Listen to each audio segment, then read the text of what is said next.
Hola, ¿qué tal? Yo nuevamente, y en esta oportunidad para hablarles de un tema que a lo mejor no nos hemos cuestionado mucho, pero que es absolutamente relevante al día de hoy en cuanto a los eventos que han ocurrido desde octubre en Chile, ¿cierto? Hasta la fecha a propósito de la pandemia del coronavirus. Probablemente en algún momento ustedes se hayan preguntado, bueno, ¿y por qué la economía chilena funciona de la forma en que funciona? Sin pretender responder esta pregunta de forma completa, ¿cierto? Puedo decir que al menos en parte, si quisiéramos responder a aquello, debiéramos mirar a cómo está establecido el régimen a nivel de norma jurídica con respecto a cómo se regulan las relaciones de intercambio que se dan dentro de un determinado mercado, individualmente considerado o agregado. De hecho, este punto sobre la regulación de la economía y de los mercados es bastante importante. Si uno mira la historia de la economía desde antes de Adam Smith, por ejemplo, hasta la fecha, uno se va a dar cuenta que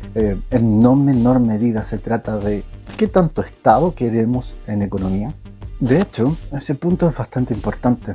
Si lo miramos a nivel de sistemas o regímenes económicos, nos vamos a dar cuenta que cómo respondemos esa pregunta relativa a cuánto Estado queremos regulando, interviniendo, controlando la actividad económica, probablemente nos vamos a encontrar a nosotros mismos dentro de algún punto en este espectro de sistemas o regímenes económicos. Así, por ejemplo, si queremos mucho Estado interviniendo en la economía, nos vamos a encontrar probablemente dentro del sector de aquellos que son partidarios de algún estilo de economía centralmente planificada. Por otra parte, si queremos un Estado ausente en materia económica, bueno, probablemente nos vamos a encontrar del lado de quienes son partidarios de una economía capitalista de libre mercado. También tenemos un punto intermedio en el que podría ser que nos encontráramos dentro de alguna versión de economía social de mercado. Un país va a responder esta pregunta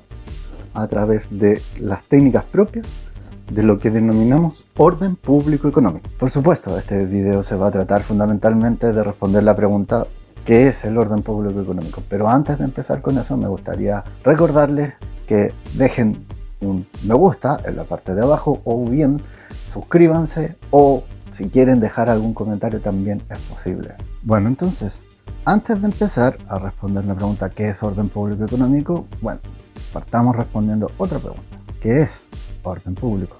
Se trata de uno de esos conceptos que llamamos válvulas, porque si bien están mencionados repetidamente en distintas normas, en distintos textos legales, en realidad no se encuentran definidos ni por la Constitución ni la ley, así que quedan abiertos para su interpretación, ya que se considera, correctamente por lo demás, que su significado puede variar de acuerdo con el contexto histórico y social de la época.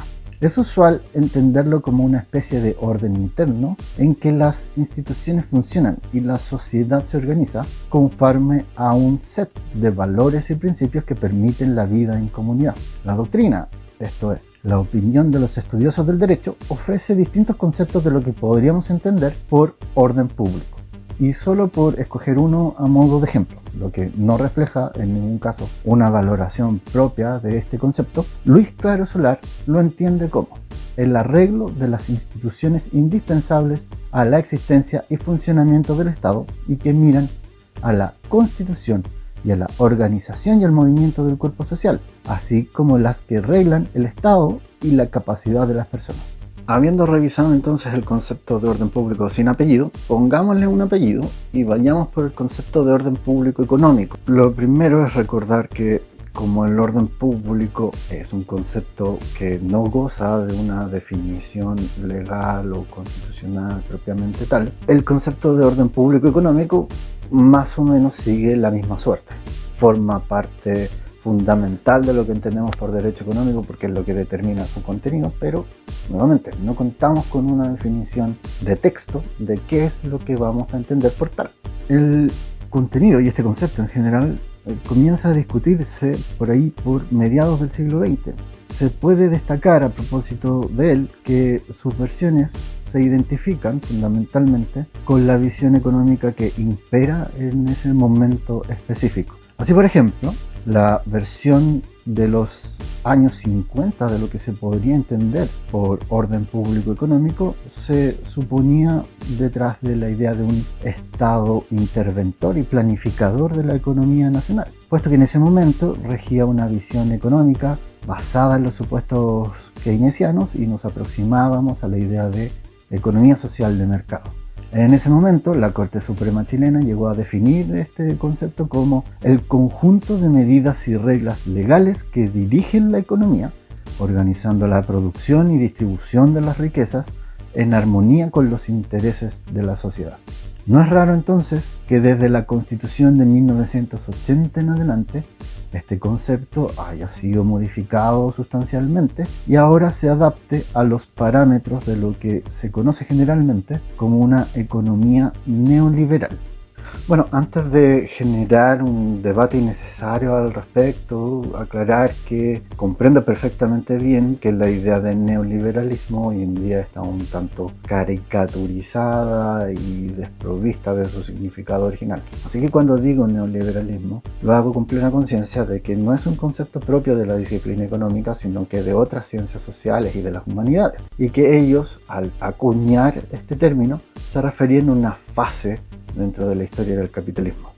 Y ese es el sentido bajo el que yo lo entiendo. Ahora, tampoco me quedo con solamente esa idea, que es más bien el base de lo que debiésemos entender por neoliberalismo. Para dotarlo de contenido, entonces, creo que hay que identificar al menos 3 elementos. Uno, un rol del Estado particularmente reducido, al menos en lo que se refiere a actividad económica, si bien no inexistente, casi. 2. El realce de la iniciativa privada como la fórmula a través de la cual se produce la riqueza de las naciones. 3. Un estándar de protección más elevado para la propiedad privada. Para esta visión o noción de orden público económico ya no se trata de organizar la vida económica de la sociedad o cómo se distribuye la riqueza. En esta versión, el rol para el Estado chileno es mucho más reducido.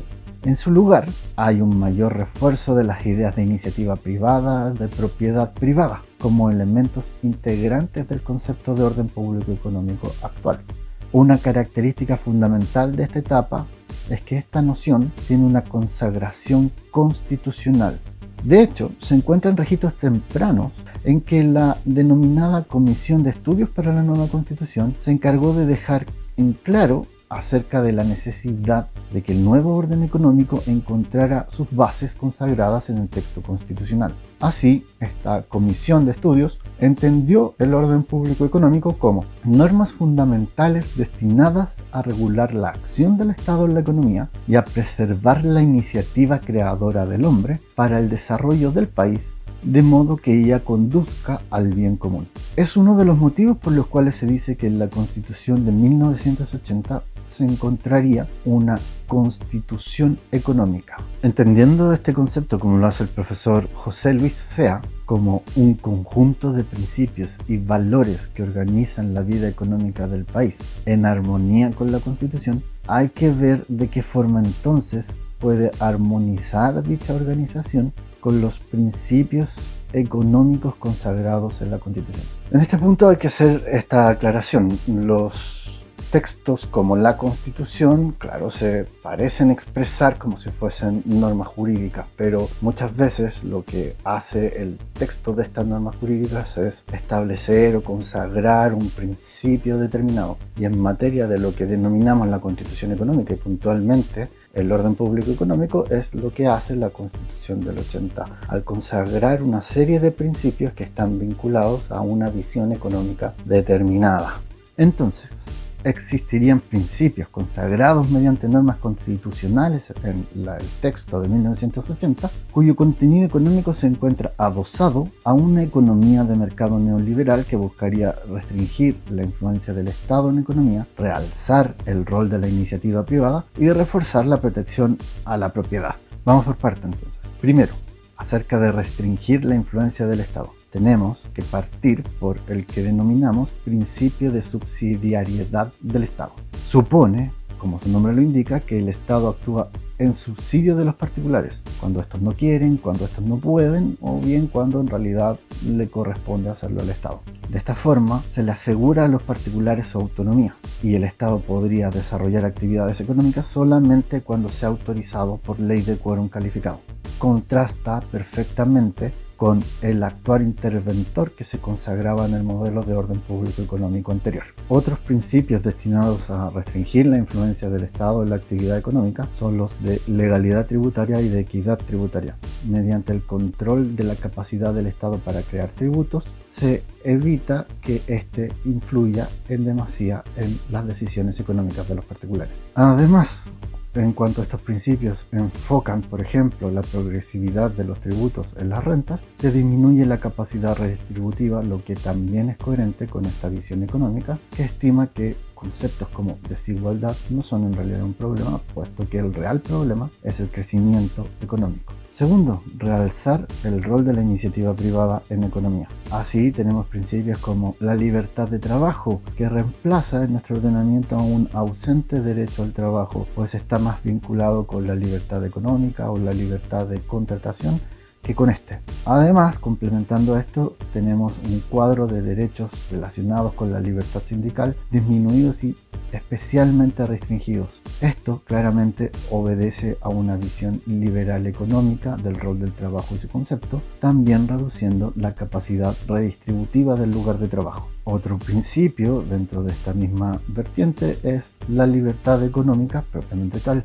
que se entiende en la Constitución como la libertad de desarrollar cualquier tipo de actividad económica. Además, se encuentra reforzada por una acción constitucional propia, la acción de amparo económico, destinada a proteger esta libertad. Por último, reforzar la propiedad privada y su protección. Así entonces se consagra el derecho a la propiedad entendido como la libertad para adquirir todo tipo de bienes corporales e incorporales, con la sola excepción de aquellos que la naturaleza ha hecho comunes a todos los hombres o que deben pertenecer a la nación toda. Y por supuesto, el derecho de propiedad, que supone el derecho al dominio y sus facultades de uso, goce y disposición sobre cosas corporales e incorporales, sin que pueda verse la persona privada de estos, si no es por ley general o especial que autorice la expropiación por causa de utilidad pública o interés nacional. De todas formas, se reconoce en cuanto a la propiedad su función social, lo que significa un límite a este derecho, pues puede verse restringido por la ley debido a los intereses generales de la nación, la seguridad nacional, la utilidad y salubridad pública y la conservación del patrimonio ambiental.